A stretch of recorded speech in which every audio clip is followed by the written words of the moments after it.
There's nothing that cuts deeper into a man's heart than seeing a child's innocence shattered.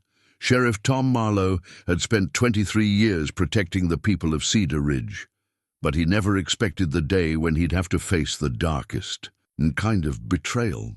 When 8-year-old Sarah Beth Miller ran into his office, tears streaming down her face, she gasped out 5 words that would change everything.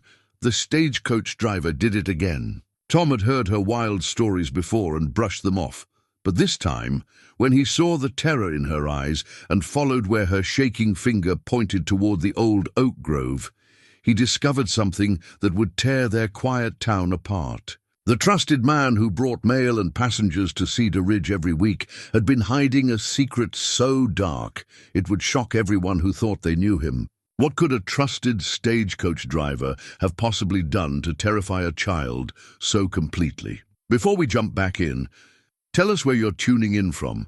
And if this story touches you, make sure you're subscribed, because tomorrow I've saved something extra special for you.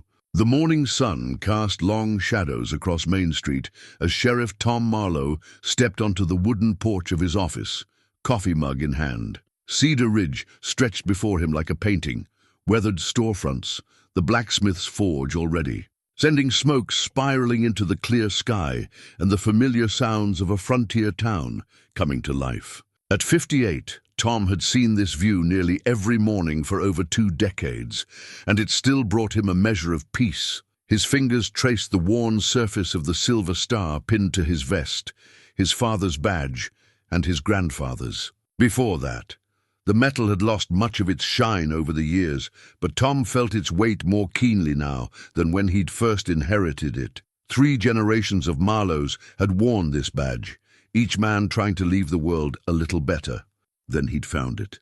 Tom often wondered if he'd measured up to that legacy. "Morning, Sheriff."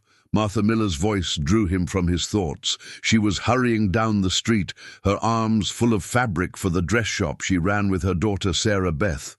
Martha was a woman who'd known hardship, widowed young when cholera took her husband, but she'd built a respectable life for herself and her child through sheer determination and skilled needlework. "Morning, Martha.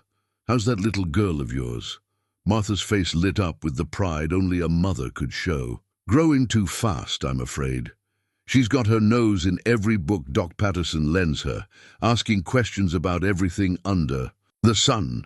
Yesterday she wanted to know why some stars are brighter than others." Tom chuckled.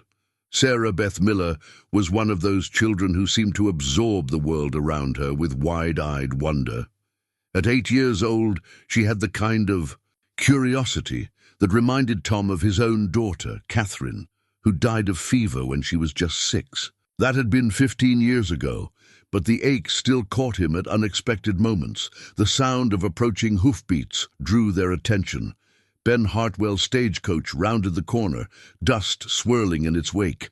Ben sat tall on the driver's bench, reins held expertly in weathered hands, his beard neatly trimmed and his clothes clean despite the long journey from the territorial capital. He'd been driving this route for nearly 8 years, and folks in Cedar Ridge had come to depend on his punctuality as much as they did the sunrise.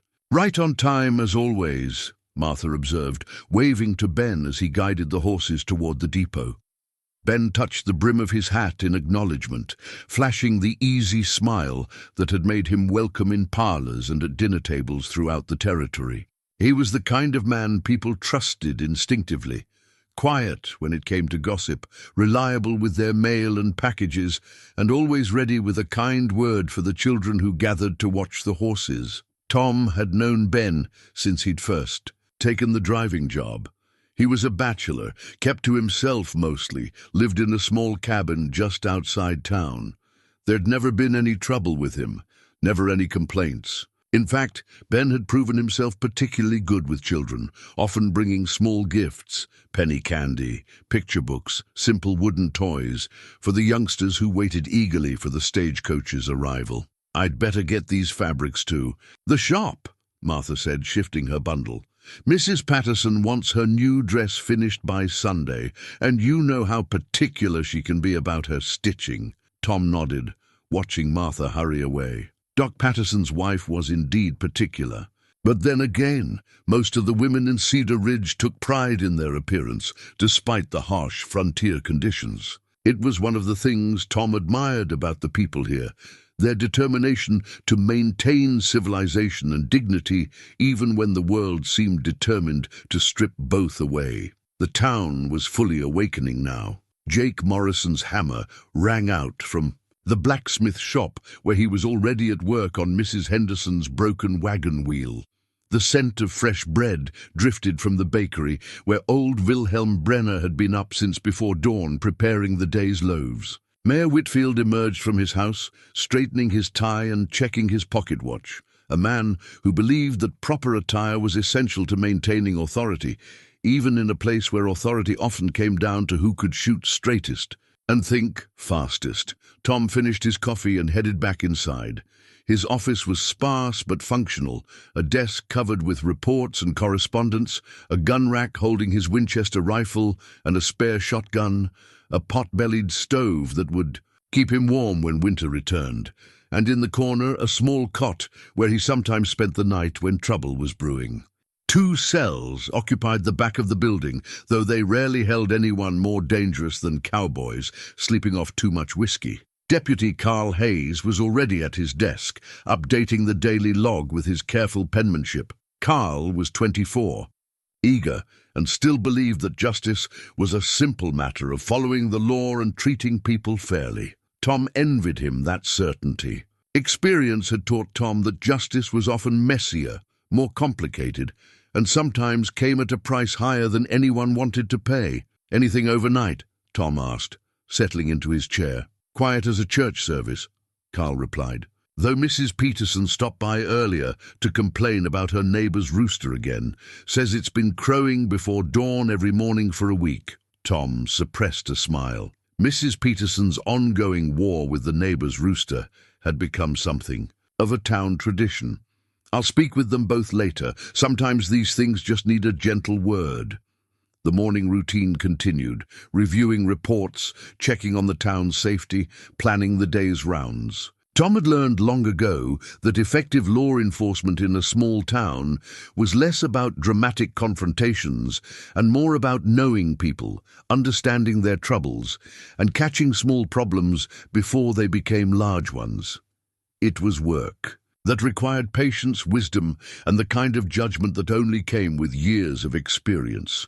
Around mid-morning, the door burst open with such force that it slammed against the wall. Sarah Beth Miller stood in the doorway, her usually neat pigtails disheveled, her blue gingham dress torn at the hem, and her face streaked with tears and dirt. But it was her eyes that caught Tom's attention, wide with terror, the kind of fear he'd seen in soldiers who'd witnessed unspeakable things. "Sheriff Marlowe," she gasped, her small chest heaving. "The stagecoach driver did it again." Tom was on his feet instantly, his mind racing. Carl looked up from his paperwork, confusion evident on his young face. Sarah Beth had always been a dramatic child, full of stories and imagination, but there was something different about this, something in her voice that made Tom's blood run cold. "Sarah Beth, slow down," Tom said gently, coming around his desk. "Tell me what happened." But even as he spoke, he was remembering fragments of previous conversations, moments when Sarah Beth had tried to tell him things, tried to explain fears, and worries that he'd dismissed as childhood fantasies. How many times had she come to him with stories that seemed too wild to believe? How many times had he patted her head and told her not to worry about shadows and nightmares? Now, looking at the terror in her eyes and the dirt on her torn dress, Tom felt a cold certainty settling in his chest.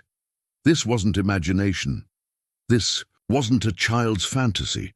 This was something else entirely. The silver badge on his chest seemed to grow heavier as Sarah Beth raised a trembling finger toward the window, pointing in the direction of the old oak grove that stood behind the livery stable. The grove where children had played for generations, where young couples carved their initials, where the town gathered for summer picnics.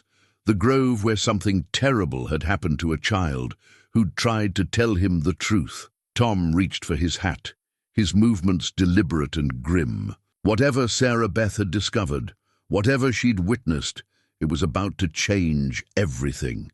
In 23 years of wearing his father's badge, he'd faced down drunken cowboys, cattle rustlers, and claim jumpers. But somehow, he knew that none of those challenges would compare to what waited for him in the oak grove. Some truths, once uncovered, could never be buried again. And some betrayals cut so deep that they changed not just the people involved, but entire communities that had trusted, believed, and looked the other way when they should have seen the signs. As Tom stepped into the morning sunlight with Sarah Beth beside him, her small hand clutching his sleeve, he had no idea that he was walking toward a discovery that would test everything he believed about justice, truth, and the price of doing what was right in a world that often preferred comfortable lies to difficult truths. The oak grove waited, keeping its secrets for just a few minutes longer. The walk to the oak grove felt longer than it should have. Each step weighted with dread that Tom couldn't shake. Sarah Beth stayed close to his side, her small hand gripping his sleeve so tightly that he could feel her trembling through the fabric. Deputy Hayes followed behind them, his hand resting unconsciously on his pistol grip, a young man's instinct when facing the unknown. The oak grove had always been one of Cedar Ridge's peaceful places. Ancient trees spread their branches wide, creating natural shade where families gathered for Sunday picnics and children played games of hide-and-seek. Tom himself had proposed to his late wife Ellen beneath the largest oak, carving their initials into the bark with a pocket knife while she laughed at his nervous fumbling. Now, as they approached the grove, that sense of sanctuary felt violated. Sarah Beth stopped suddenly, her grip on his sleeve tightening. "There," she whispered, pointing toward a cluster of smaller trees near the grove's edge, behind those saplings. "That's where—" Her voice broke, and fresh tears began streaming down her dirt-stained cheeks. Tom knelt beside her, his weathered hands gentle on her shoulders. "Sarah Beth, I need you to be very brave and tell me exactly what you saw. Can you do that for me?" She nodded, wiping her nose on her sleeve. "I was picking berries for Mama's pies. The good ones grow back there where it's shady. I heard voices, so I hid, because I thought maybe it was older kids who might tease me." She paused, struggling with the words. But it wasn't kids. It was Mr. Hartwell and someone else. A little girl. She was crying and asking him to stop. Tom's stomach clenched, but he kept his voice steady. "What did you see Mr. Hartwell doing?" He had his hands on her, and she was trying to get away, but he was too strong. He was saying things to her, mean things about how she'd better not tell anybody, or bad things would happen to her family. Sarah Beth's voice dropped to a whisper. "He saw me watching. He looked right at me with these angry eyes and said if I ever told anybody, he'd make sure something terrible happened to Mama." Carl made a sound like he'd been kicked in the stomach, but Tom held up a hand for silence. He needed to hear everything. "What happened to the other little girl?" "She ran away when Mr. Hartwell saw me. I think she was from one of the farms outside town. I didn't recognize her. But she was so scared, Sheriff Marlowe. And when Mr. Hartwell came toward me, I ran too. I ran as fast as I could." Tom studied the grove with new eyes, looking for signs of disturbance. There, behind the saplings Sarah Beth had indicated, the ground looked torn up, as if there'd been a struggle. Broken branches hung at odd angles, and something blue was caught on a thorn bush. "Carl, stay with Sarah Beth," Tom ordered, his voice harder than he'd intended. "Keep her safe." Tom moved carefully toward the disturbed area, his trained eyes cataloging details. The earth was scuffed and torn, definitely from some kind of struggle. The blue fabric on the thorns looked like it came from a child's dress. Gingham, similar to what Sarah Beth wore, but a different pattern. There were clear signs that someone had tried to clean up hastily, but they'd missed things. Under a pile of hastily scattered leaves, Tom found something that made his blood run cold. A small wooden doll, the kind that fathers carved for their daughters during long winter evenings.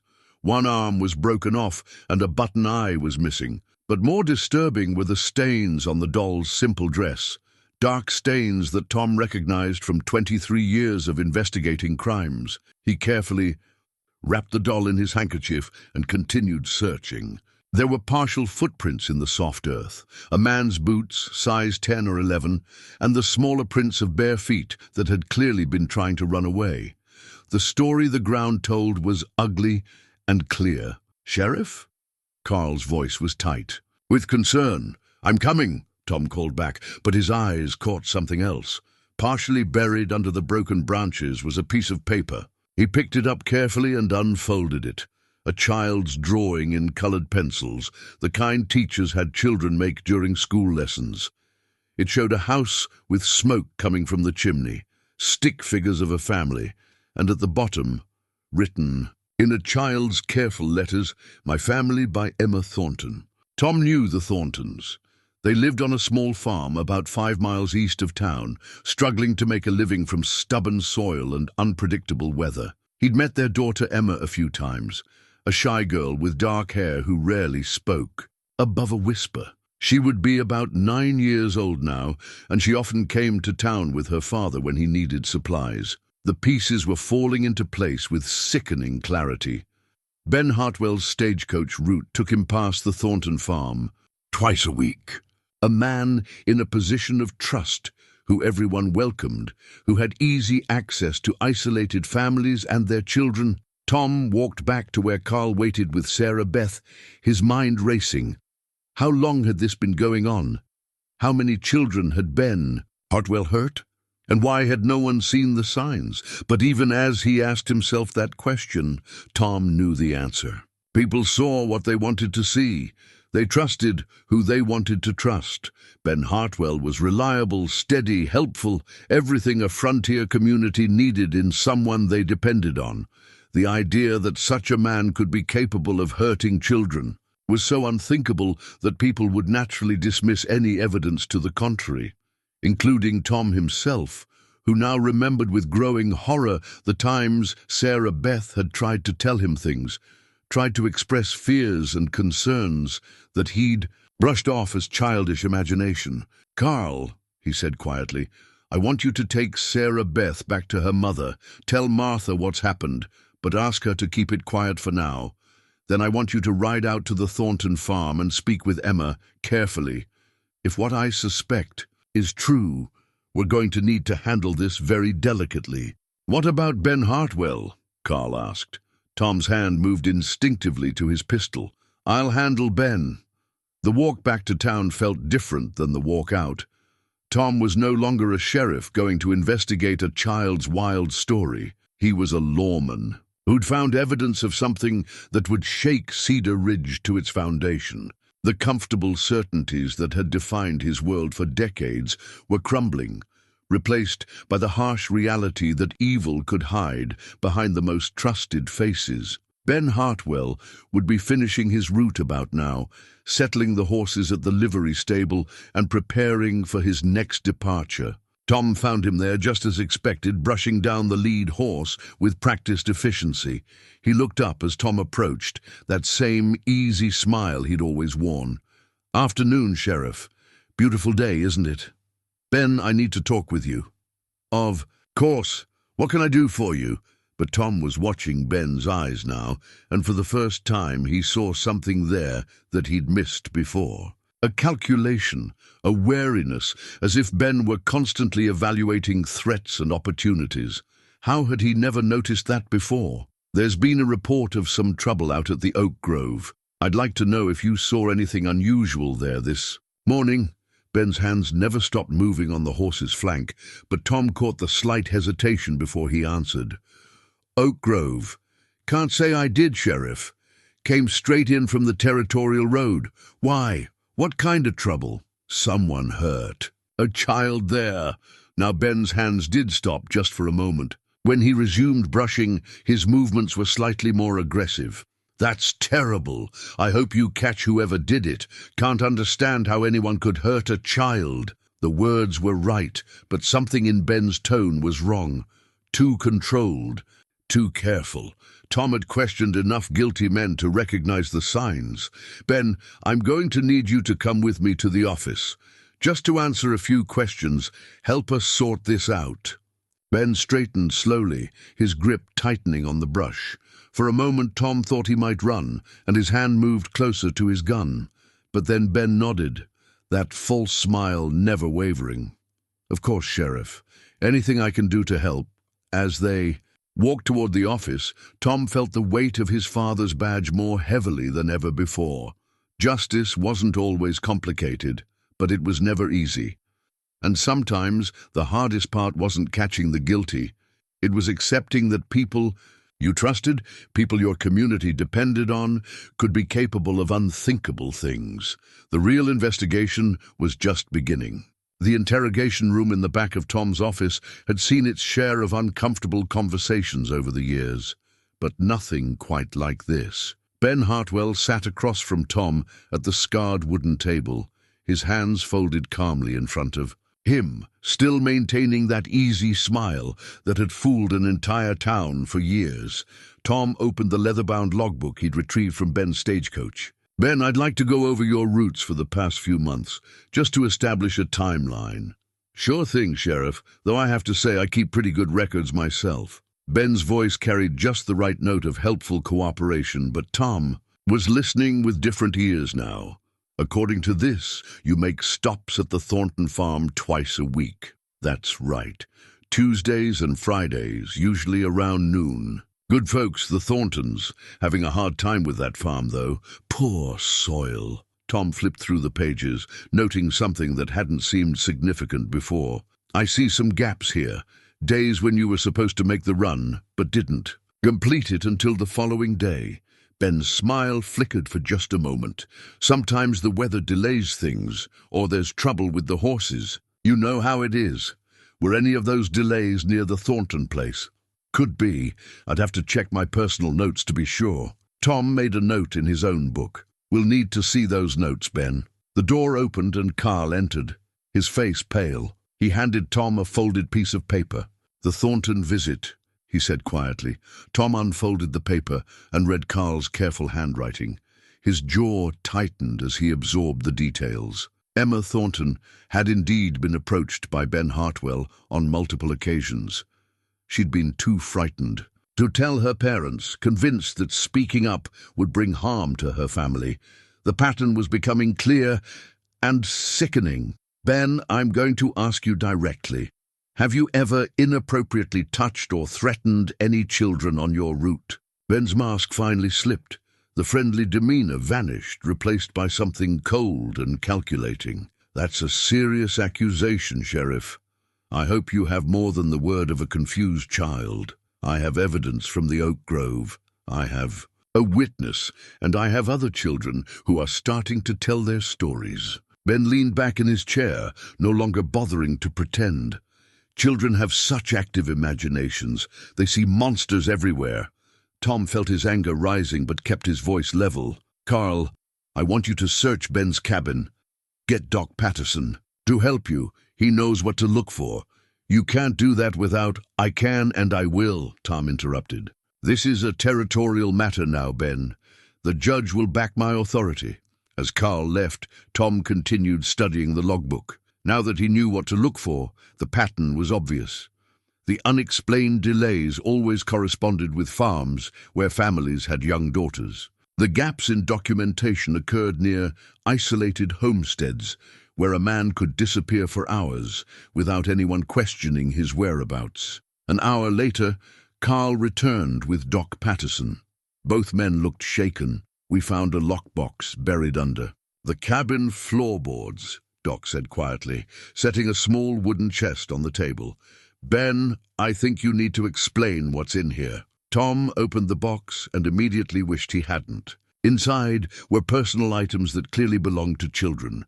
Ribbons, small jewelry, pieces of fabric, and most disturbing of all, detailed notes describing encounters with specific children. The handwriting was Ben's, and the content made. Tom's stomach turned. These are trophies, Doc said, his medical training helping him maintain clinical detachment. From multiple victims over what appears to be several years. Ben had stopped pretending entirely now. "You don't understand the pressures of my work, Sheriff. Alone on the road for days at a time, dealing with ungrateful people, hearing their complaints about every little thing. A man needs some comfort." "Comfort?" Tom's voice was deadly quiet. "You call terrorizing children comfort? They're just children. They don't understand what the world is really like. I was teaching them important lessons about trust and keeping secrets." Tom had to grip the edge of the table to keep from reaching across and throttling Ben. In all his years as a lawman, he'd never encountered anything quite this twisted. "How many children, Ben? Does it matter?" Nobody was seriously hurt. "A little fear is good for children, keeps them cautious." Doc Patterson spoke up. "I examined Emma Thornton this afternoon with her parents' permission. She shows clear signs of trauma, both physical and emotional. This goes far beyond fear, Ben." The evidence was overwhelming, but Tom knew that building a case that would hold up in territorial court would require meticulous documentation. More importantly, he was beginning to understand that Ben's crimes were only part of a larger problem. How had a man like this operated for years without anyone noticing? How many warning signs had been ignored or dismissed? "I want to see all your personal records," Tom said. "Every journal, every note, every scrap of paper you've written on. And if I refuse, then you'll sit in that cell until the territorial judge arrives, and we'll tear your life apart piece by piece until we find what we need." Ben studied Tom's face and apparently decided he was serious. "They're in a trunk under my bed. But, Sheriff, you should know that this conversation is far from over. I'm not the only one in this town with secrets." That statement sent a chill down Tom's spine. "What do you mean?" "I mean that there are people in Cedar Ridge who knew what I was doing and chose to look the other way. People who had their own reasons for keeping things quiet." Tom felt the ground shifting beneath his feet.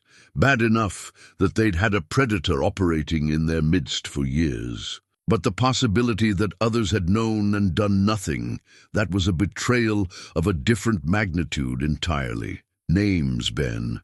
You'll figure it out soon enough. This town isn't as innocent as you think it is, Sheriff, and neither are you." "How many times did that little Miller girl try to tell you something was wrong? How many times did you pat her on the head and send her away?" The words hit Tom like physical blows because they were true. He had dismissed Sarah Beth's concerns. He had failed to protect her, and who knew how many other children, because he'd trusted the wrong man and ignored the right warning signs. "Carl," Tom said, his voice hoarse, "lock him up and post a guard. I don't want him talking to anyone until the judge gets here." As they led Ben away, Tom stared at the contents of the lockbox spread across his table. Each item represented a child who'd been hurt, a family that had been violated, a trust that had been broken. But Ben's parting words echoed in his mind. Who else in Cedar Ridge had known? And why had they stayed silent? Tom was beginning to realize that solving this case might destroy the very community he'd spent his life protecting. But some truths, once glimpsed, demanded to be fully revealed, no matter the cost. Tom spent the night going through Ben's personal effects, each discovery more disturbing than the last. Among Ben's belongings, Carl had found a torn photograph, half of what appeared to be a family portrait. The remaining portion showed a woman and two young children, but the other half had been deliberately ripped away. On the back, in faded ink, someone had written, "The Hartwell Family, 1871. Doc Patterson had stayed to help examine the evidence. "Tom, I've been thinking about what Ben said, about others knowing. In my medical practice, I've seen signs over the years that I chose to interpret differently." Tom looked up from the journal he'd been reading. Ben's handwriting was neat, methodical, recording his encounters with children in clinical detail that made Tom's skin crawl. What kind of signs? Children coming in with injuries that didn't quite match their parents' explanations. Behavioral changes, suddenly becoming withdrawn, afraid of specific situations. I told myself it was normal childhood anxiety or accidents. Doc's voice trailed off. You couldn't have known, couldn't I? How many times did I choose the comfortable explanation over the disturbing one? Doc sat down heavily. That's what Ben meant, isn't it? We all had chances to see the truth, and we all chose not to. A knock at the door interrupted them. Martha Miller entered, her face drawn with exhaustion and worry. "Sheriff, I need to tell you something about Sarah Beth and the other children." Tom gestured to a chair. "What is it, Martha?" "After Deputy Hayes brought Sarah Beth home today, I started thinking about things she'd said over the past year. Times when she came home upset after seeing Mr. Hartwell, when she'd have nightmares after his stagecoach came through town. I thought she was just being overly imaginative." Martha's hands twisted in her lap. "But there were other mothers who mentioned similar things. Mrs. Patterson said her youngest daughter always hid when the stagecoach came. Mrs. Morrison's girl started wetting the bed again after one of Mr. Hartwell's visits. We all talked about it, but we convinced ourselves it was just childhood fears." Tom felt sick. How many mothers knew their children were afraid of Ben? Most of us noticed something, but we talked ourselves out of it. He was so helpful, so reliable, and our children couldn't really explain what they were afraid of. They just said he made them feel funny or looked at them strange. We thought we were being silly, worrying about nothing. Doc Patterson leaned forward. "Martha, did any of the children ever try to tell you something specific?" "Sarah Beth did, several times. She said Mr. Hartwell asked her strange questions when I wasn't around, about where she lived, what times. I was at the shop, whether her father had any friends who visited. I thought he was just being friendly, making conversation." Tom's blood ran cold. Ben had been gathering information, learning family routines, identifying vulnerabilities. What else? She said he once offered to give her a ride home from school when it was raining. When I found out and told her never to accept rides from anyone, she said Mr. Hartwell got angry and told her that little girls who didn't appreciate kindness sometimes had bad things happen to them. "Why didn't you report that?" Martha's eyes filled with tears. "I started to, but then Mayor Whitfield heard about it and said I was being hysterical. He said Ben Hartwell was a pillar of the community and that spreading rumors about him would only cause trouble. He convinced me that I'd misunderstood what Sarah Beth was telling me." Tom felt a cold weight settling in his stomach. "Mayor Whitfield specifically told you not to report concerns about Ben? He said it would be better to handle things quietly within the community. He suggested I simply keep Sarah Beth closer to home and not worry about it further." This was exactly what Ben had hinted at. Others who knew and chose to stay silent. But why would the mayor actively discourage investigation of suspicious behavior? The door opened again, and Carl returned from his evening rounds. "Tom, we have a problem. Word is getting around town about Ben's arrest. There's already talk about it being a misunderstanding, that we're making too much of children's stories." "Who's saying that?" "Mayor Whitfield called a meeting at his house tonight. Several of the town council members were there, along with some of the business owners. From what I heard, they're concerned about the impact this might have on Cedar Ridge's reputation."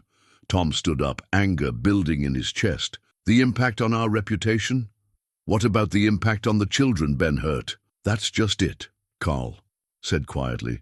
"They're not convinced he actually hurt anyone.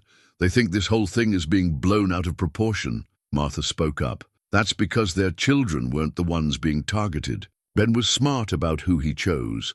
Families without much influence, children whose parents might not be believed if they spoke up." Tom was beginning to see the full scope of the conspiracy. It wasn't that people had simply failed to notice the warning signs. Some had actively worked to suppress them. "Carl, I want you to bring Mayor Whitfield in for questioning tomorrow morning, and I want to talk to every member of the town council." "Tom," Doc Patterson said carefully, "you need to understand what you're up against. These people have invested their reputations in maintaining Cedar Ridge's image as a safe, respectable community. Admitting that we had a predator operating for years makes all of them look incompetent at best. So they'd rather let Ben go free than admit they made mistakes? They'd rather find a way to minimize the situation. Make it go away quietly. Martha stood up, her jaw set with determination. Well, I won't let them. Neither will the other mothers. Our children deserve justice, and they deserve to feel safe. Tom looked at the evidence spread across his desk. Ben's journals, the children's belongings, the documentation of years of abuse. Martha, I need you to do something for me. Talk to the other mothers, the ones whose children were afraid of Ben. Get them to document everything they remember, every concern they had, every time someone told them to keep quiet about it. I will. And Martha, be careful. If there are people in this town who've been covering for Ben, they might not want the truth to come out.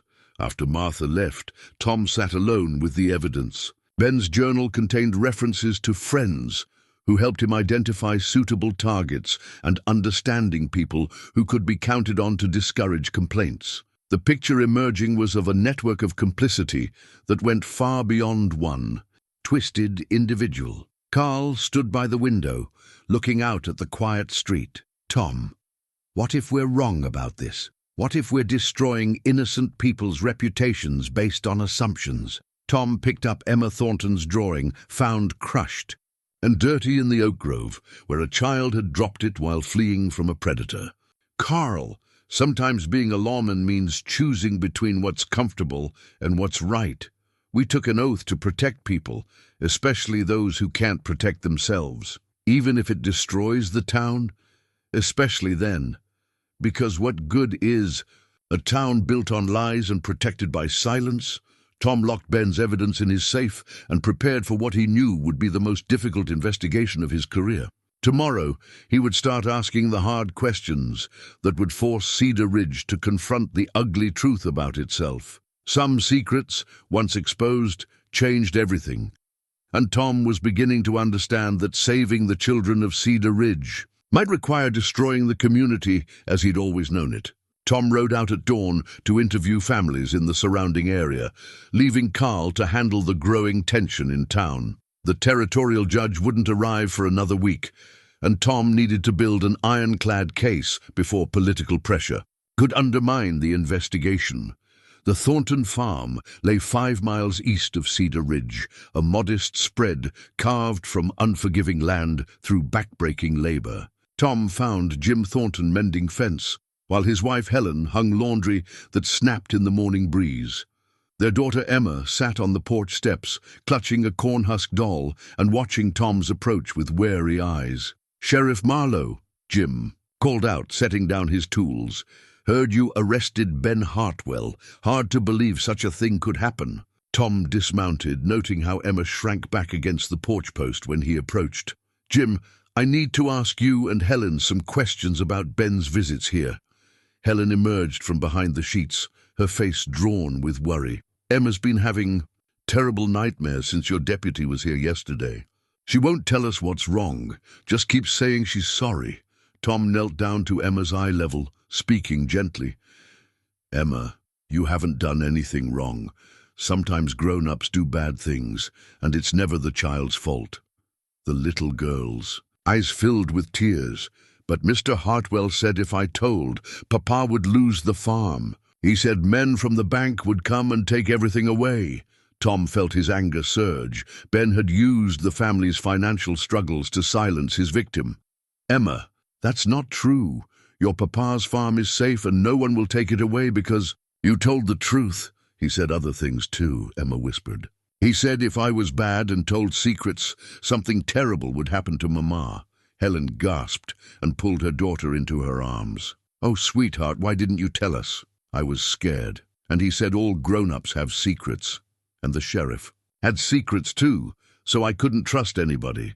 Tom's blood ran cold. Ben had been systematically undermining the children's faith in the very people who should have protected them. "Emma, what did Mr. Hartwell tell you about me?"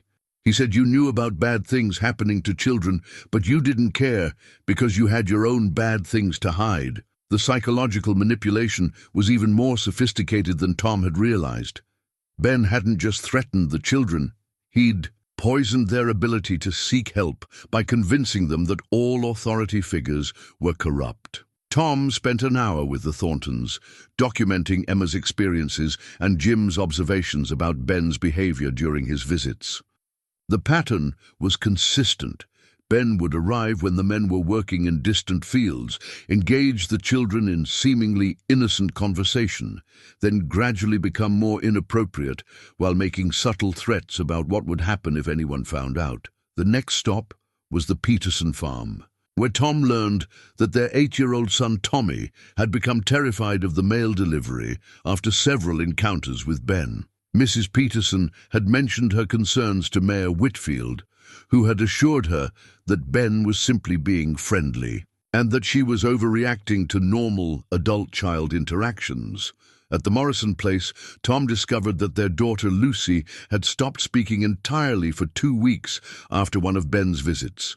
When she finally talked again, she begged her parents never to leave her alone during Stagecoach days. Jake Morrison had confronted Ben about it, but Ben had smoothly explained that Lucy was simply going through a shy phase and that he'd been trying to help her overcome it by engaging her in conversation. By afternoon, Tom had documented at least 8 separate incidents involving 6 different families. The evidence was overwhelming, but what disturbed him most was the pattern of adults who had tried to report concerns only to be discouraged by community leaders. Tom returned to Cedar Ridge as the sun was setting, his saddlebags heavy with signed statements and documented evidence. He found Carl waiting in the office, his face grim. "We have problems," Carl said immediately. "Mayor Whitfield came by with a lawyer from the territorial capital. They want to arrange a plea bargain for Ben." "What kind of plea bargain?" Ben pleads. "Guilty to simple assault, serves 6 months, then leaves the territory permanently. In exchange, he doesn't implicate anyone else in his activities." Tom felt the blood drain from his face. "Anyone else? What does that mean?" Carl handed him a telegram. "This came an hour ago. It's from the Stagecoach Company's head office. Apparently, they've received complaints about Ben's behavior before from other towns on his previous routes, but each time, local authorities worked out arrangements that allowed him to quietly transfer to a new location." Tom read the telegram with growing horror. Ben Hartwell had been systematically moved from town to town for over a decade, leaving a trail of traumatized children behind him. And at each stop, local officials had chosen to make the problem disappear rather than face the scandal of prosecuting him properly.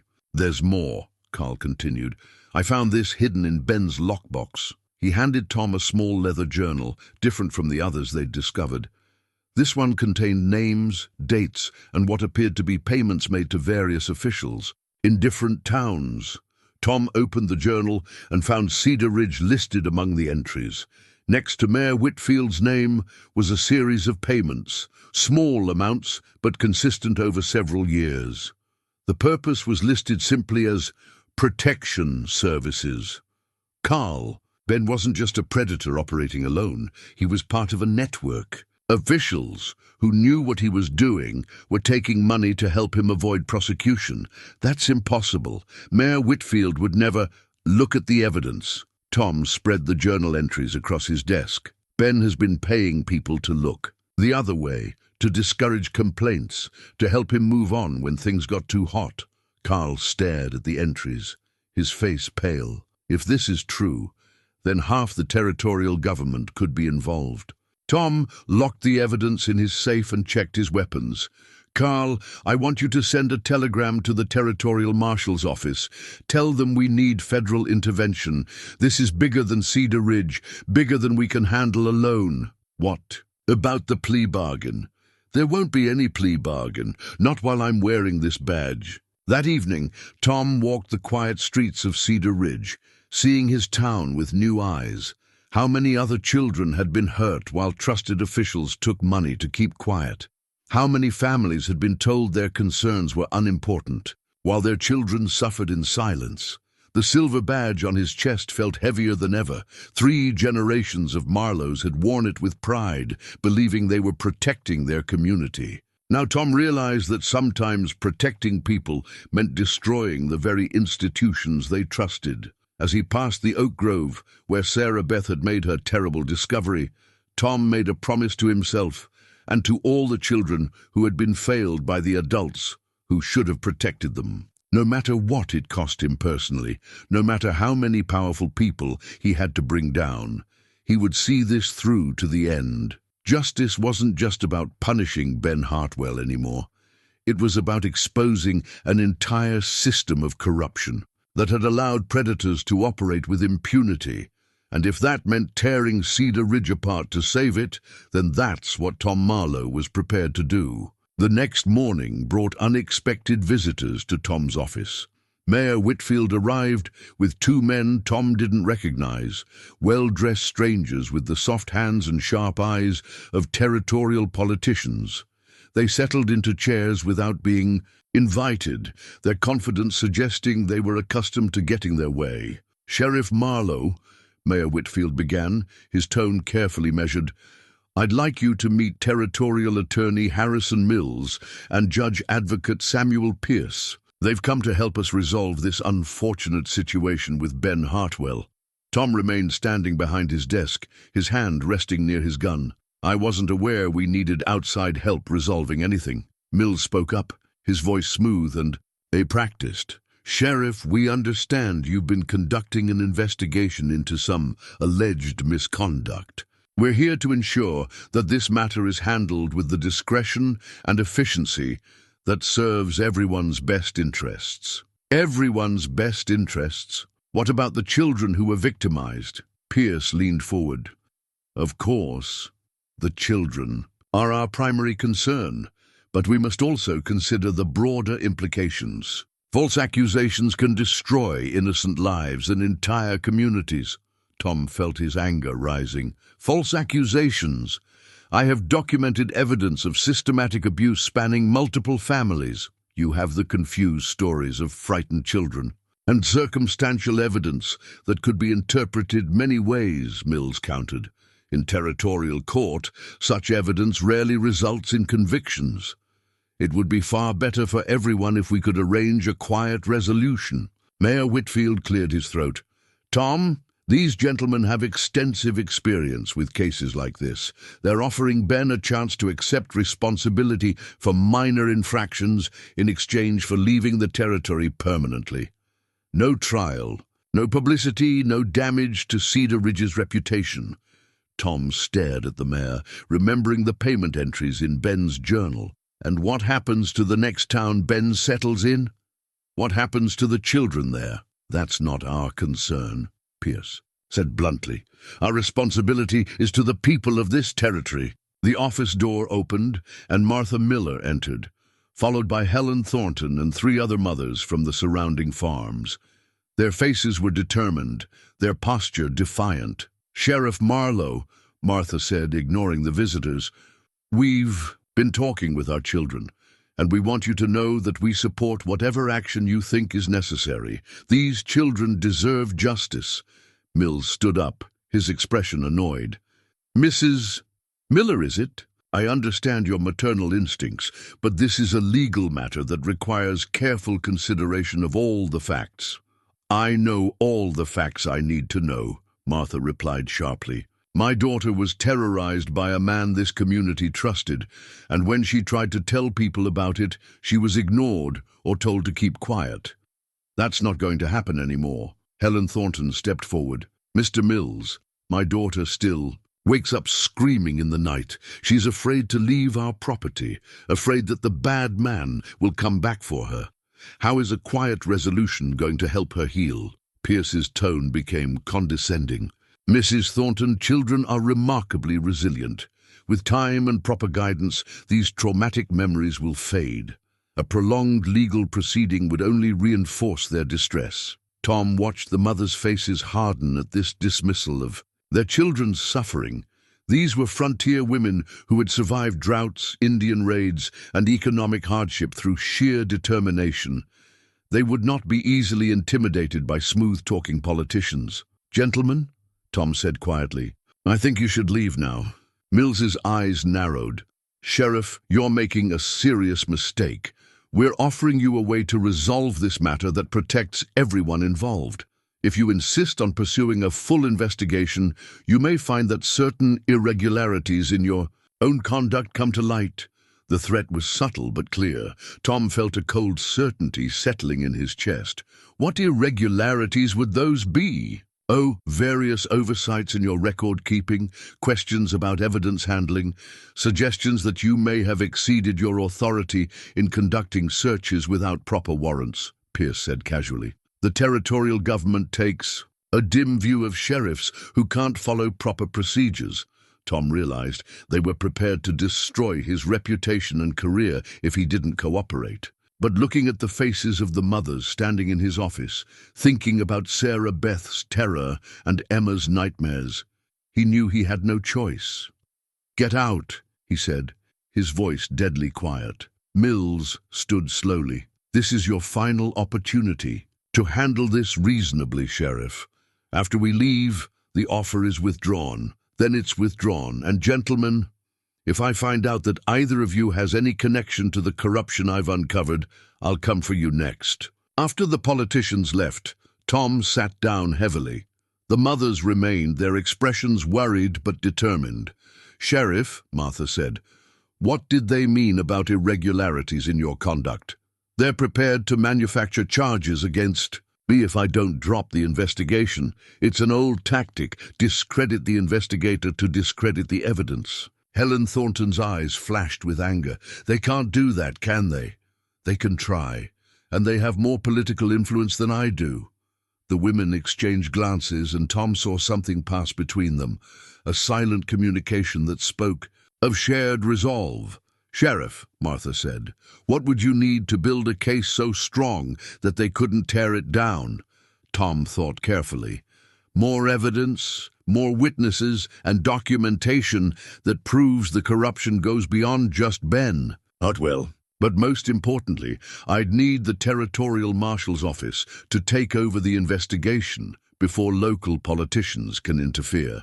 "Then that's what will get you," Helen said firmly. Over the next hour, the mothers organized a plan that impressed Tom with its thoroughness. They would contact every family in a 50-mile radius, documenting any suspicious encounters with Ben Hartwell. They would gather evidence of official misconduct, recording every time they'd been told to keep quiet about their concerns, and they would send representatives to the territorial capital to demand federal intervention. "You realize," Tom warned them, "that this will make you targets. These people have money and influence. They can make life very difficult for your families." Martha's jaw set with determination. "Sheriff, they already made life difficult for our families by allowing our children to be hurt. Now it's our turn." After the women left, Tom sat alone in his office, staring at his father's badge. 3 generations of Marlowes had believed that justice was a simple matter of following the law and protecting the innocent. But Tom was learning that sometimes the law itself was corrupted, and protecting the innocent meant going to war with the very system you'd sworn to serve. Carl returned from his rounds to find Tom cleaning his guns. "Trouble coming?" Carl asked. "Already here," Tom replied. "Carl, I need to ask you something, and I need a completely honest answer. Are you prepared to stand with me even if it means losing your job, your reputation, and possibly your freedom?" Carl was quiet for a long moment. Then he pulled out his own pistol and began cleaning it. "Tom, I didn't become a lawman to protect politicians and predators.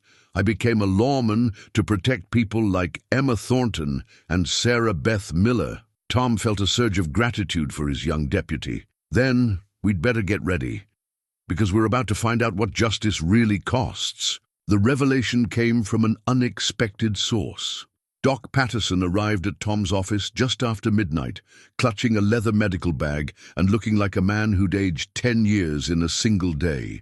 His hands shook as he set a bundle of papers on Tom's desk. "Tom, I've made a terrible mistake. We all have." Tom looked up from Ben's journal, which he'd been studying by lamplight. "What do you mean, Doc?" "I've been going through my medical records from the past few years, documenting all the cases where children came in with injuries or behavioral changes that might have been connected to Ben's abuse." Doc's voice was hoarse with exhaustion and guilt. But I found something else, something that changes everything. Doc unwrapped the bundle to reveal a collection of love letters tied with a blue ribbon. The handwriting was feminine, elegant, and the tone was passionate to the point of desperation.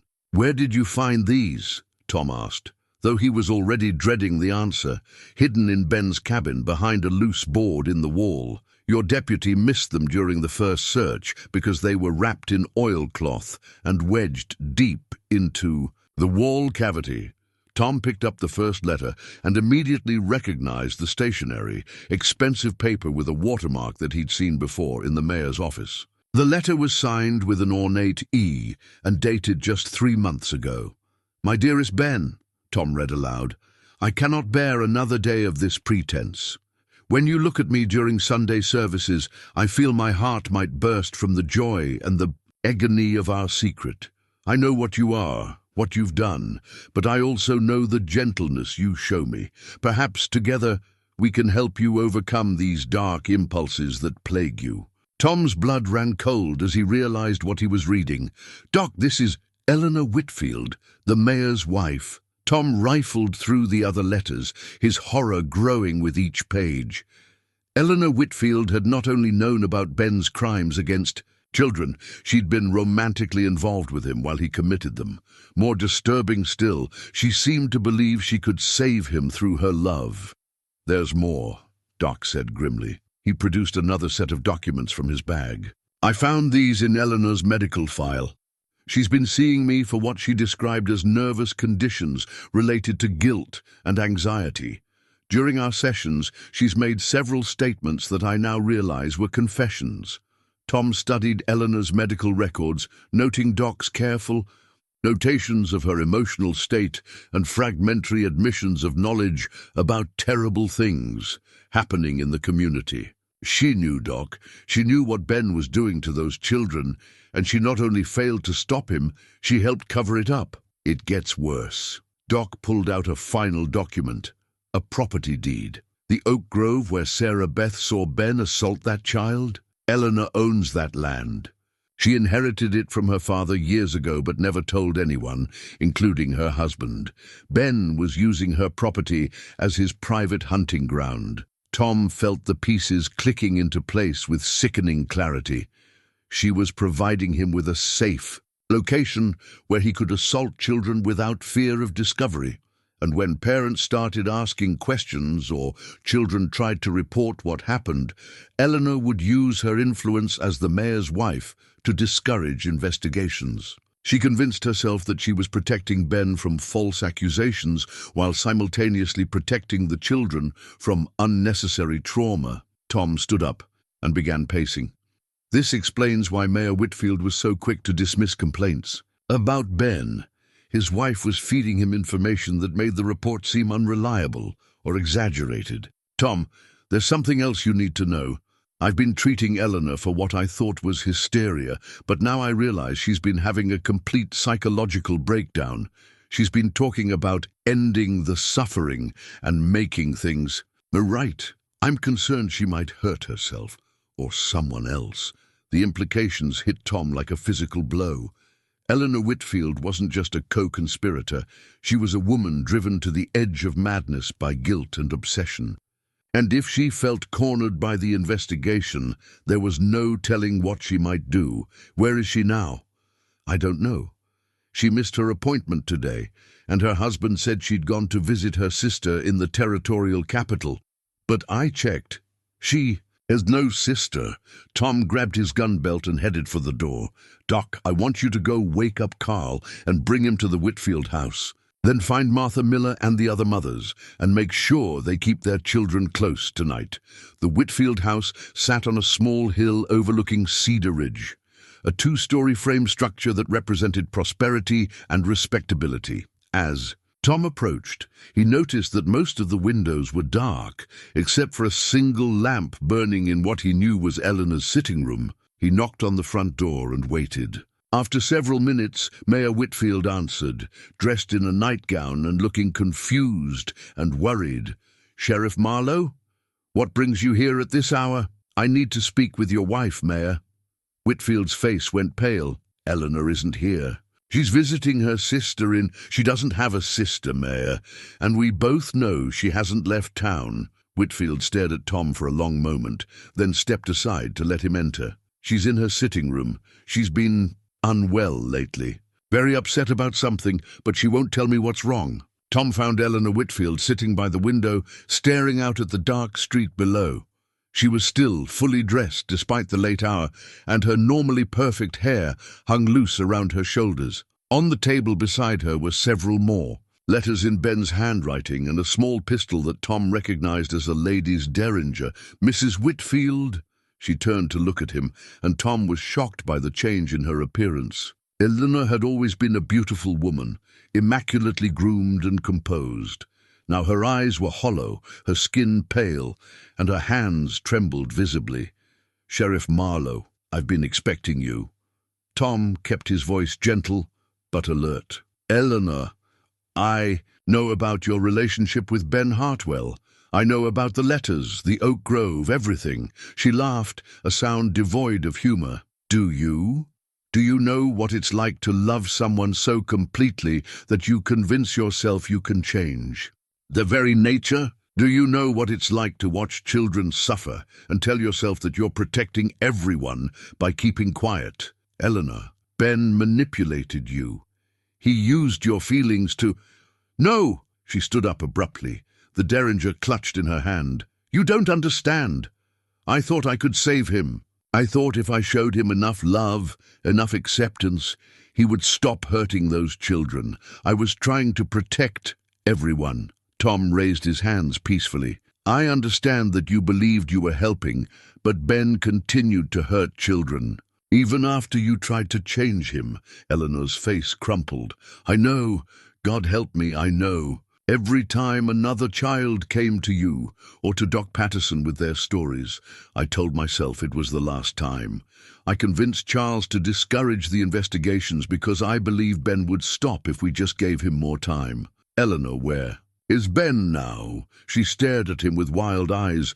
"You arrested him. He's in your jail." "Ben escaped 3 hours ago. Someone left his cell door unlocked and provided him with a horse. I think that someone was you." Eleanor began laughing again, the sound rising toward hysteria. "Escaped? Oh, Sheriff, you don't understand anything. Ben didn't escape." Tom felt a chill run down his spine. "What do you mean?" "I mean that some sins can't be forgiven, and some monsters can't be saved." She gestured toward the window. "I went to see him tonight, to beg him one last time to confess everything and accept his punishment. To ask him to name everyone who helped him so that we could all face justice together. And he laughed at me. He said I was a foolish woman who'd been useful for a while but had outlived my purpose. He said that after he got out of jail, and he was confident he would get out, he'd make sure I took all the blame for his crimes while he started fresh somewhere else." Tom's blood ran cold. "Eleanor, what did you do?" She picked up one of Ben's letters from the table and held it out to him. The paper was stained with dark spots that Tom realized were blood. "I shot him, Sheriff. I shot Ben Hartwell in his cell, and then I locked the door and came home. The man I thought I loved, the man I thought I could save, is dead." Tom stared at her in shock. Eleanor Whitfield had just confessed to murder, but she'd also solved the problem of Ben potentially escaping justice through political manipulation. "Eleanor, I need you to come with me to the office. We need to sort this out properly." She nodded, suddenly calm. "Of course, it's time for the truth to come out. All of it. Charles deserves to know what kind of woman he married, and those children deserve to know that the monster who hurt them will never hurt anyone again." As Tom escorted Eleanor Whitfield through the quiet streets of Cedar Ridge, he realized that the investigation had taken a turn no one could have anticipated. Ben Hartwell was dead, killed by the woman who'd loved him enough to become his accomplice, and then hated him enough to become his executioner. Justice, Tom reflected sometimes, came in forms no lawman could have planned for. The news of Ben Hartwell's death and Eleanor Whitfield's confession spread through Cedar Ridge like wildfire. By dawn, Crowds had gathered outside the sheriff's office, some demanding justice, others calling for the whole matter to be quietly buried along with Ben. Tom found himself at the center of a storm that threatened to tear the community apart. Eleanor sat in the cell where Ben had died just hours before, strangely calm now that the truth was out. She'd spent the night writing a detailed confession that implicated not just herself, but a network of officials who'd taken money to protect Ben and relocate him when complaints arose. "Sheriff," she said as Tom brought her breakfast, "there's something else you need to know. Ben wasn't working alone, and I wasn't his only accomplice." Tom set down the tray and pulled up a chair. "What do you mean?" "There's a circuit of men, like Ben, predators who move from town to town with the help of corrupt officials. They have a system. When one gets too much attention in a community, he's quietly transferred to a new location where he can start fresh. In return, they share information about vulnerable families and provide services to each other." Tom felt sick. Services? Sometimes one of them would visit Cedar Ridge, and Ben would introduce him to local children. In exchange, Ben was given access to children in other towns when his travels took him there. The scope of the conspiracy was even larger than Tom had imagined. "Do you have names? Documentation?" Eleanor pointed to a trunk in the corner of the cell. "I brought Ben's private papers from the cabin. Everything's in there. Names, locations, financial records. Sheriff, this goes all the way to the territorial capital. There are judges, politicians, law enforcement officials, all taking money to protect these men." Tom examined the contents of the trunk and realized he was looking at evidence of a criminal network that spanned multiple territories. The documentation was meticulous. Ben had kept records of every transaction, every favor, every official who'd been compromised. "Eleanor, why are you telling me this now? You could have destroyed this evidence. Because I finally understand that love without justice isn't love at all. It's just selfishness disguised as virtue. Those children deserve better than what we gave them." The office door burst open, and Mayor Whitfield entered, flanked by the same territorial officials who'd visited the day before. But this time, they weren't alone. Behind them came three men Tom didn't recognize, wearing federal marshal badges. "Sheriff Marlowe," the lead marshal said. "I'm Deputy Marshal William Stone. We received your telegram requesting federal intervention, and we've been investigating corruption in this territory for the past 6 months. Your case appears to be connected to our broader investigation." Tom felt a surge of relief. "Marshal Stone, I have evidence of a conspiracy involving multiple officials and a network of child predators operating across territorial lines." "We're aware of the network," Stone replied grimly. "What we've been lacking is someone willing to provide testimony and documentation. Mrs. Whitfield's confession and your investigation may be exactly what we need to break this case open." Attorney Mills stepped forward, his confidence noticeably shaken. "Marshal, I must protest. Mrs. Whitfield is clearly suffering from hysteria brought on by her husband's political enemies. Her claims are unreliable." Stone fixed Mills with a cold stare. "Mr. Mills, you're under arrest for conspiracy, bribery, and obstruction of justice. We have bank records showing payments from known criminals to your personal accounts." The next few hours passed in a blur of arrests and revelations. Judge Advocate Pierce was taken into custody along with Mills. Mayor Whitfield collapsed when confronted with evidence of his wife's activities and his own acceptance of payments to discourage investigations. But the most shocking arrest came when Marshal Stone placed handcuffs on Doc Patterson. "Doc Patterson," Tom said, stunned. "What's he charged with?" "Medical fraud and conspiracy," Stone replied. "Dr. Patterson has been falsifying medical reports to help cover up evidence of child abuse. He's also been prescribing dangerous medications to keep victims sedated and compliant."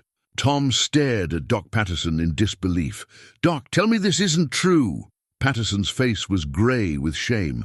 Tom, they had evidence of some irregularities in my practice from years ago. Nothing involving children, just some problems with prescriptions for adults. But they said they'd destroy my career and have me prosecuted unless I cooperated.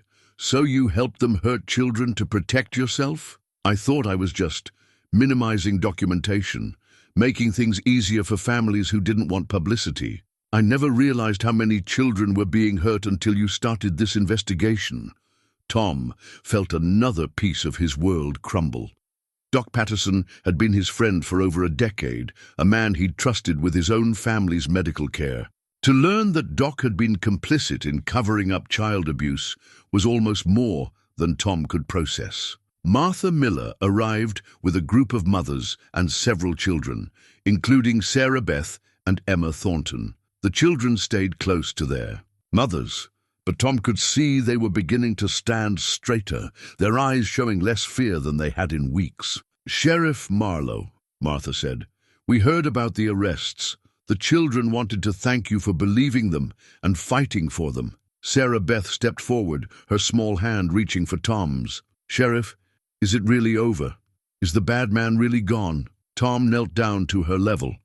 "The bad man can't hurt you anymore, Sarah Beth, and we're going to make sure no other children are hurt the way you were." Emma Thornton spoke up, her voice still quiet but stronger than before. "Will the other people who helped him go to jail too?" "Yes," Tom said firmly. "Everyone who helped hurt children or covered up their crimes will face justice." Marshal Stone approached with a telegram in his hand. "Sheriff, this just came from the Territorial Governor's office. Based on the evidence you've uncovered, he's ordering a complete investigation of all child protection failures in this territory over the past decade. You're being asked to serve as a special investigator." Tom looked at the telegram, then at his father's badge pinned to his vest. 3 generations of Marlowes had worn this star, but none had faced a challenge quite like this one. "Marshal, what would this appointment involve?" "Travel to every town where Ben Hartwell and his associates operated. Interview victims, gather evidence, root out corruption wherever you find it. It would be dangerous work. These people have killed to protect their secrets before." Tom thought about the comfortable life he'd built in Cedar Ridge, the respect he'd earned over 23 years of service. All of that would be gone if he accepted this appointment. He'd be making enemies of powerful people, putting himself in constant danger, living with the knowledge that his investigation might destroy communities the way it had nearly destroyed Cedar Ridge. But then he looked at Sarah Beth's face, at the trust in her eyes, at the hope that justice would finally be served. He thought about all the other children in other towns who might still be suffering while corrupt officials looked the other way. "I'll do it," Tom said quietly. Carl stepped forward. "If you're going, I'm going with you." Martha Miller nodded approvingly. "Sheriff, we'll make sure Sarah Beth and the other children know that you're out there fighting for kids like them." As the sun set over Cedar Ridge, Tom stood on the porch of his office one last time as the town's sheriff. Tomorrow, he would become something else, a federal investigator with the authority to pursue corruption wherever it led. It would be harder work, lonelier work, and more dangerous than anything he'd done before. But looking at his father's badge, feeling its familiar weight, Tom knew he was finally ready to live up to the legacy it represented. Sometimes protecting people meant leaving them behind to fight for others who had no one else to stand for them. Eleanor Whitfield would face trial for murder, but her testimony would help convict dozens of corrupt officials. Doc Patterson would lose his medical license and serve time in federal prison, but his cooperation would help identify other victims who needed medical care for their trauma. And somewhere out there, children in other towns would sleep a little easier, knowing that someone was finally listening, finally investigating, finally bringing justice to those who'd hurt them. Tom Marlowe was about to discover that his real work as a lawman was just beginning. The federal trial began 6 weeks later in the territorial capital, drawing attention from newspapers across the West. Tom found himself at the center of proceedings that would determine not just the fate of the conspirators, but the future of Child protection throughout the territory. The courthouse was packed each day with victims' families, journalists, and curious onlookers who could hardly believe the scope of corruption that had been uncovered. Eleanor Whitfield sat at the defendant's table, her once elegant appearance now marked by the weight of her guilt and the knowledge of what her silence had cost. Tom's testimony began on a Tuesday morning that dawned clear and cold. Federal prosecutor James Morrison, no relation to Cedar Ridge's blacksmith, led him through the chronology of the investigation from Sarah Beth's terrified arrival at his office to the discovery of Ben's network of corruption. Sheriff Marlowe, Morrison said, "When you first heard Sarah Beth Miller's accusation, what was your initial reaction?" Tom looked out at the courtroom, finding Sarah Beth sitting with her mother in the front row. The little girl had grown stronger over the past months, her testimony in earlier proceedings delivered with a courage that had impressed even the federal judges. "I'm ashamed to say, sir, that my first reaction was disbelief. Sarah Beth had come to me before with stories that seemed fanciful. I dismissed her concerns as childhood imagination." "What changed your mind?" "The physical evidence at the Oak Grove, the terror in her eyes, and the realization that I'd been willfully blind to signs I should have recognized." Morrison presented the jury with the artifacts that had driven the investigation: Ben's journals, the payment records, Eleanor's love letters, and most damning of all, the lockbox containing trophies from multiple victims. "Sheriff, in your opinion, how many children were victimized by this network?" Tom had dreaded this question. "Based on our investigation, we've identified at least 47 children across 6 territories who were direct victims of Ben Hartwell and his associates. But the number may be much higher. Many families were too intimidated to come forward, and some victims may never feel safe enough to report what happened to them." A murmur went through the courtroom. The scope of the conspiracy was staggering, even to those who'd been following the case closely. And how many officials were involved in covering up these crimes? 23 confirmed cases of officials taking payments to relocate offenders or discourage investigations. Dozens more who were pressured or manipulated into ignoring warning signs. Defense attorney Richard Hayes, representing Eleanor Whitfield, rose for cross-examination. Tom had expected this to be hostile, but Hayes's approach was surprisingly respectful. "Sheriff Marlowe, my client has confessed to her role in these terrible events, but I want the jury to understand the psychological manipulation she endured. Did your investigation reveal how Ben Hartwell controlled Mrs. Whitfield?" Tom considered his answer carefully. Ben Hartwell was a master manipulator. He convinced Mrs. Whitfield that he could be reformed through her love, while simultaneously using her feelings to gain access to victims and protection from prosecution. He isolated her from potential support systems and made her believe she was complicit in his crimes even when she tried to stop him. Did she ever actively participate in harming children? No. Mrs. Whitfield's role was providing Hartwell with a safe location and using her influence to discourage investigations. While this was inexcusable, she never directly harmed any child. And her decision to kill Ben Hartwell, was this the act of a co-conspirator, or someone who finally understood the full horror of what she'd enabled?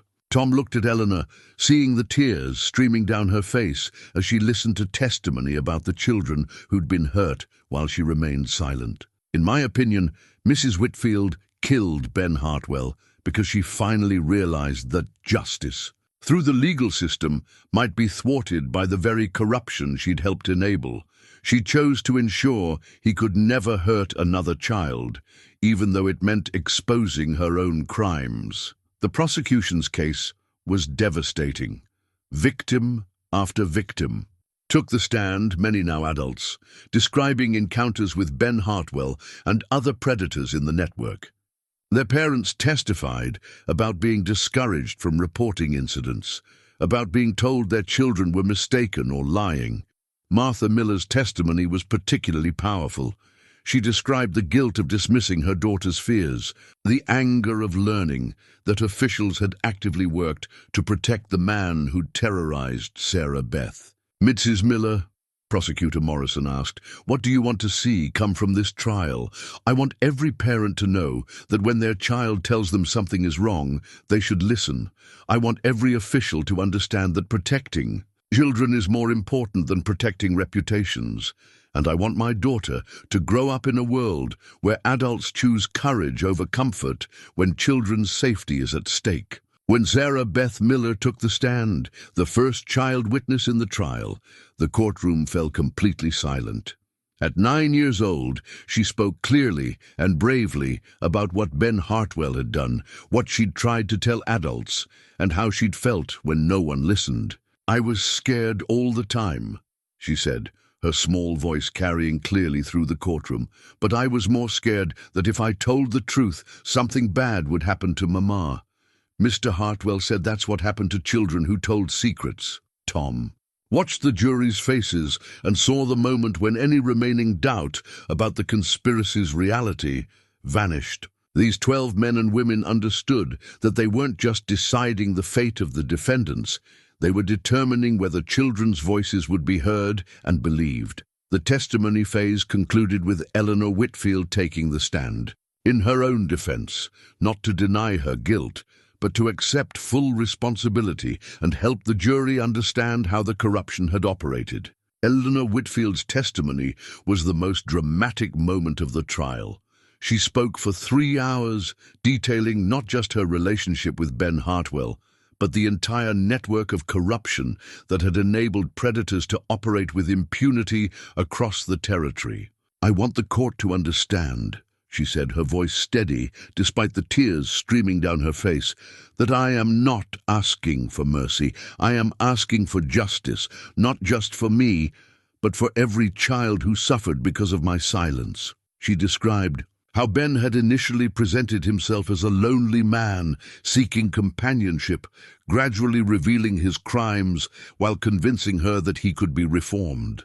She detailed the payments made to officials, the systematic relocation of predators when investigations got too close, and the psychological manipulation used to keep victims silent. "Ben convinced me that exposing him would destroy not just him, but entire communities. He said that the scandal would hurt innocent families, damage children's reputations, and create more trauma than healing. I believed him because I wanted to believe that there was a way to protect everyone," Federal Prosecutor Morrison asked. The crucial question, "Mrs. Whitfield, why did you finally decide to kill Ben Hartwell?" Eleanor's composure finally broke. "Because I realized that my love for him had made me complicit in the suffering of children. When he laughed at my pleas for him to confess and accept punishment, when he told me he planned to escape justice and start again somewhere else, I understood that my attempts to save him had only enabled him to hurt more innocents. And you took justice into your own hands? I took responsibility. For the first time in years, I chose the children's safety over my own comfort. I knew that killing Ben would expose everything, including my own crimes. But I also knew it would ensure he could never hurt another child." The defense presented character witnesses who testified to Eleanor's previous good works in the community, her charitable activities, and her genuine care for children's welfare. But even her supporters acknowledged that her actions, however, motivated by eventual remorse, had caused immeasurable harm. Doc Patterson's testimony was perhaps the most heartbreaking. The man who had delivered half the babies in Cedar Ridge, who had tended the sick and dying for decades, admitted to falsifying medical records and suppressing evidence of child abuse. "I told myself I was protecting families from unnecessary trauma," he said, his voice barely audible. "I convinced myself that quiet healing was better than public scandal. I was wrong. I failed in my most fundamental duty as a physician, to do no harm." The prosecution's closing argument was delivered by Morrison with passionate conviction. Ladies and gentlemen of the jury, this case is about more than individual crimes. It's about a system that valued reputation over truth, comfort over courage, and adult convenience over children's safety. He held up Sarah Beth's torn dress fragment, the first piece of evidence Tom had found. This little piece of fabric represents every warning sign that was ignored, every cry for help that was silenced, every moment when adults chose to look away rather than see difficult truths. The defendants will ask you for mercy, and mercy has its place in justice. But mercy without accountability is not mercy at all. It's abandonment of our duty to protect the innocent. Defense attorney Hayes made his closing argument with equal passion, focusing on Eleanor's ultimate decision to end the conspiracy, even at the cost of her own freedom. My client stands before you guilty of terrible crimes, but she also stands before you as the person who finally had the courage to stop Ben Hartwell permanently. In the end, Eleanor Whitfield chose justice over love, truth over comfort, and children's safety over her own welfare. The jury deliberated for 2 days. Tom spent those days walking the streets of the territorial capital, reflecting on how the case had changed him. The comfortable certainties of small-town law enforcement were gone forever, replaced by a harder understanding of how corruption could flourish in the shadows, while good people convinced themselves they were doing the right thing. When the jury returned, the courtroom was packed beyond capacity. Tom sat with Martha Miller and the other families, holding Sarah Beth's hand as the verdicts were read. Eleanor Whitfield, guilty of conspiracy and accessory to assault, but not guilty of first-degree murder. The jury found that her killing of Ben Hartwell, while illegal, was motivated by a desire to protect future victims rather than personal gain. Doc Patterson, guilty of conspiracy and medical fraud. The jury recommended leniency based on his cooperation and genuine remorse. Attorney Mills and Judge Advocate Pierce, guilty on all counts of bribery, conspiracy, and obstruction of justice. Mayor Whitfield, guilty of accepting bribes, but not guilty of knowingly facilitating child abuse. The jury found that he had been manipulated by his wife and Ben Hartwell rather than being a willing participant. As the sentences were announced, Tom felt a complex mixture of satisfaction and sadness. Eleanor Whitfield received 15 years in federal prison. Doc Patterson was sentenced to 10 years with the possibility of parole in 5. Mills and Pierce each received 25 years without possibility of parole. When it was over, Sarah Beth Miller looked up at Tom with eyes that had regained their childhood brightness. "Sheriff Marlowe, does this mean other children will be safe now?" Tom knelt down to her level, choosing his words carefully. "Sarah Beth, this means that people who hurt children know they will be caught and punished. It means that when children tell adults about bad things happening, those adults will listen and believe them. And it means that people like me will keep fighting to make sure children are protected." Outside the courthouse, as families began their journeys home, Tom realized that the hardest part of his work was just beginning. There were other towns, other victims, other networks of corruption to uncover. But for the first time since this began, he felt hope that justice was possible. 2 years later, Tom Marlowe stood in the same oak grove where Sarah Beth Miller had made her terrifying discovery. But the grove had been transformed. Where once children had feared to play, families now gathered for community picnics. A small memorial stone marked the spot where Ben Hartwell's crimes had finally been exposed, bearing a simple inscription, "In memory of all children whose voices were silenced. May we always listen, may we always believe." Sarah Beth, now 11 and taller, ran between the trees with other children, her laughter carrying on the afternoon breeze. The nightmares had faded, replaced by a confidence that came from knowing adults would protect her.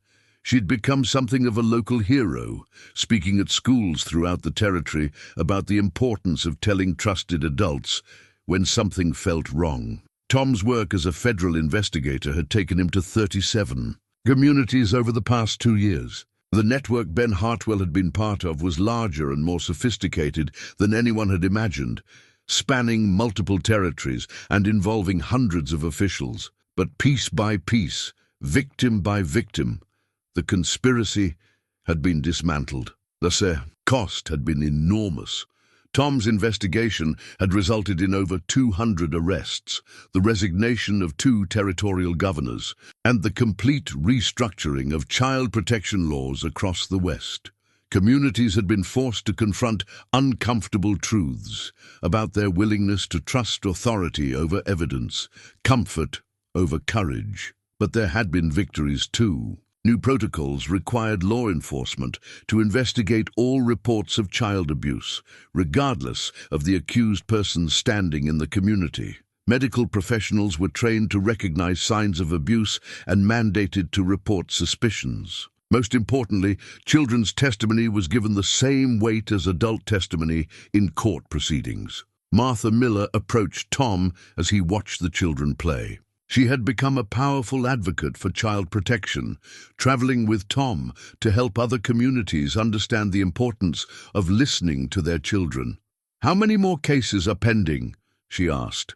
43 active investigations across 6 territories, Tom replied, "but the network is broken. The days when predators could move from town to town with official protection are over." Martha nodded with satisfaction. "And Cedar Ridge?" Tom looked across the grove toward the town that had been his home for over 2 decades. Carl Hayes was, now sheriff, wearing Tom's father's badge with the same pride and determination that had guided 3 generations of Marlowes. The young man had grown into his responsibilities, understanding that true law enforcement meant protecting the vulnerable, even when it was difficult or unpopular. "Cedar Ridge is healing," Tom said. "Carl's doing good work. The community has learned to ask hard questions and demand honest answers. It's not the same comfortable place it used to be, but it's a safer place for children." Eleanor Whitfield had served her sentence with dignity, using her time in prison to counsel other women who had been manipulated by abusive men. She would be released next year, planning to dedicate her remaining years to child advocacy work. Her marriage to the former mayor had ended, but she had found a different kind of peace in making amends for her past failures. Doc Patterson had lost his medical license, but had become an expert witness in trials involving medical professionals who failed to report abuse. His testimony had helped convict dozens of doctors and nurses who had prioritized institutional loyalty over children's welfare. "Tom," Martha said quietly, "Sarah Beth wanted me to give you this." She handed him a carefully folded letter written in a child's precise handwriting. Tom opened it and read, "Dear Sheriff Marlowe, I know you have to keep traveling to help other children like me.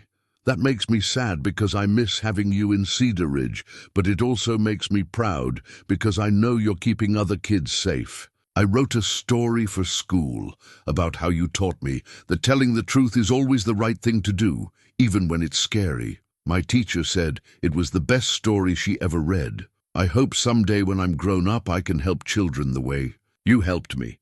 Thank you for listening when other grown-ups wouldn't. Thank you for believing me when other grown-ups didn't. Thank you for being the kind of person who chooses what's right over what's easy. Love, Sarah Beth Miller. P.S. Deputy Hayes said to tell you that he's keeping your father's badge safe until you're ready to come home." Tom folded the letter carefully and put it in his pocket next to the dozen other letters he'd received from children whose cases he'd investigated. Each one reminded him why he'd chosen this difficult path. "She's remarkable," Tom said, watching Sarah Beth organize a game for the younger children. "They all are.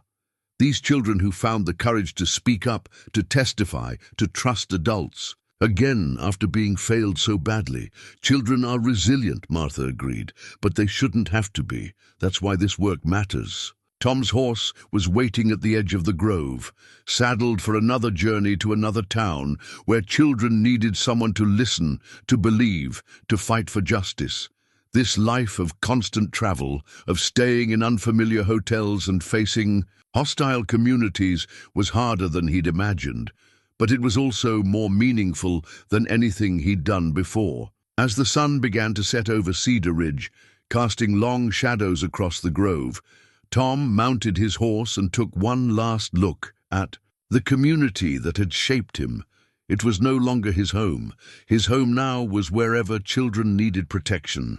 But it would always be the place where he'd learned the most important lesson of his life, that justice wasn't about maintaining comfortable illusions, but about having the courage to see difficult truths and act on them. The silver badge pinned to his vest had been replaced by a federal marshal's star, but its weight felt the same. 3 generations of Marlowes had worn badges in service of justice, but Tom had discovered that justice wasn't a destination. It was a journey that required constant vigilance, endless courage, and the willingness to sacrifice personal comfort for the protection of the innocent. As he rode toward the horizon, Tom Marlowe carried with him the voices of every child who had found the courage to speak truth to power. Their bravery had changed not just their own lives, but entire communities. Across the frontier, and somewhere ahead, in another town facing another crisis, other children were waiting for someone to listen, to believe, and to fight for them. The work was far from over, but for the first time in his life, Tom understood exactly what it meant to wear a badge with honor.